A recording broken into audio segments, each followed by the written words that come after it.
Mira, eh, respecto a lo primero, los confinamientos aquí se han aplicado, ya sabes que África es un continente enorme con 55 territorios, 55 países, incluimos el Sahara Occidental, y se han aplicado las medidas dependiendo de los países. Hay países que han aplicado el confinamiento total porque tienen los recursos económicos suficientes para acompañar a sus poblaciones en esas medidas de confinamiento, porque como efectivamente, como tú dices, se calcula que el 66-70% de la población africana vive en esa economía hand to mouth, o sea, economía del día a día, ¿no?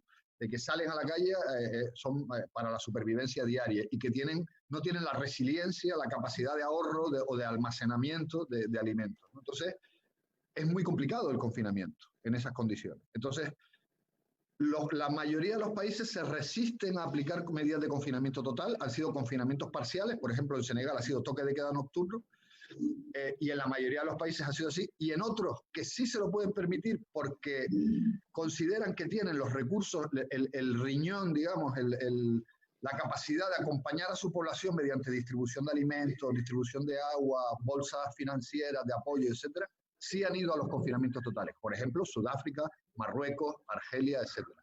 O aquellos países a los que les da un poco igual, porque son países autoritarios o dictaduras como Ruanda, Uganda, etcétera, y que sacan a la policía a la calle y reparten hostias como panes, ¿no?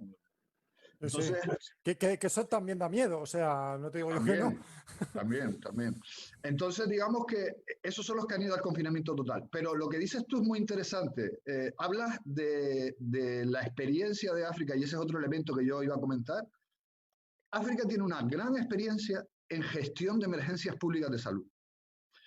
¿Y eso qué significa? Que existen planes de contingencia activados y sobre todo que las comunidades ya en el nivel más básico hay agentes de salud, gente que se ha activado de una manera casi natural, de manera mucho más rápida que en Europa, ¿no? Y una conciencia también, de la cual nosotros carecemos por esa superioridad.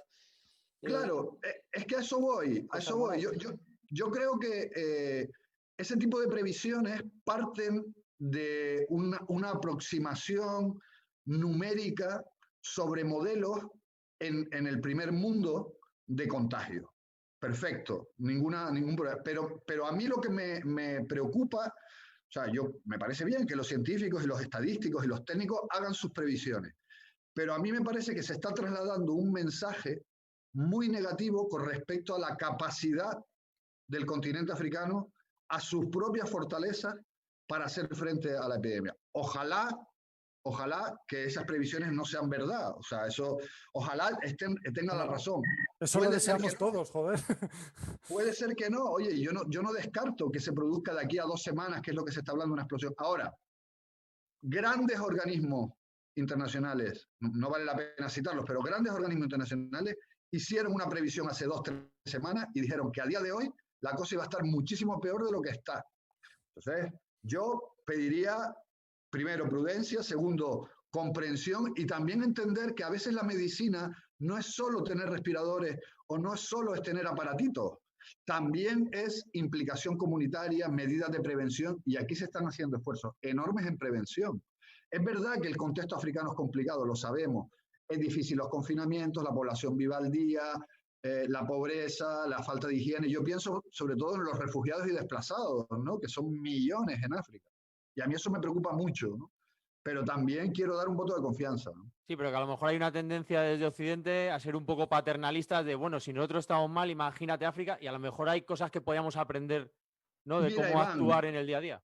Mira, Iván, yo creo que estás dando en el clavo, ¿sabes? Yo creo, y esa es mi opinión personal, ¿eh? Yo creo que Europa se ha llevado tal golpe, o sea, se ha visto pinchada su burbuja de seguridad de tal manera que existe una especie de mecanismo psicológico, si quieres, o sociológico, que nos hace pensar que en África tiene que ser muchísimo peor. Porque es que si en Europa ha supuesto lo que ha supuesto, ¿cómo será en África, en donde son pobres y donde son dependientes, etcétera? Y pensar que en África lo puedan llevar un poquito mejor, no les entra en la cabeza. Entonces, yo creo que hay un poco de eso. Y ya te digo, a lo mejor dentro de 2 semanas la verdad me estalla en la cara. Pero me gustaría que no se hicieran previsiones sin tener en cuenta que África puede tener unas ciertas capacidades que a lo mejor no estamos teniendo en cuenta.